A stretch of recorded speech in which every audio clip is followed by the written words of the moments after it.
Panniyankara toll പ്ലാസയ്ക്ക് സമീപം നിയന്ത്രണം തെറ്റി പാഞ്ഞെത്തിയ ലോറി റോഡരികിൽ നിർത്തിയിട്ടിരുന്ന ടിപ്പർ ലോറിയിലേക്ക് ഇടിച്ചുകയറി.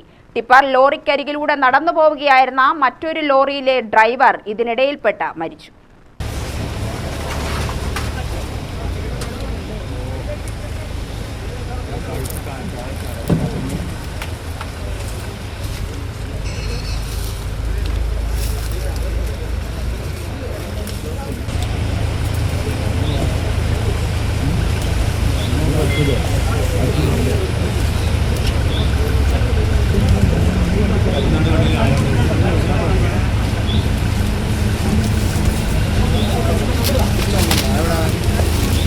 തമിഴ്നാട് സ്വദേശി ശശികുമാറാണ് മരിച്ചത്. ബുധനാഴ്ച രാവിലെ 11:45 സംഭവം. തൃശൂർ ഭാഗത്തു നിന്ന് വന്ന പാഴ്സൽ ലോറി ടിപ്പർ ലോറിയിൽ ഇടിക്കുകയായിരുന്നു.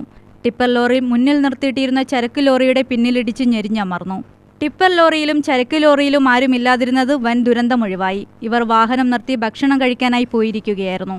പരിക്കേറ്റ പാഴ്സൽ ലോറി ഡ്രൈവർ വേണുഗോപാലിനെ സമീപത്തെ സ്വകാര്യ ആശുപത്രിയിൽ പ്രവേശിപ്പിച്ചു.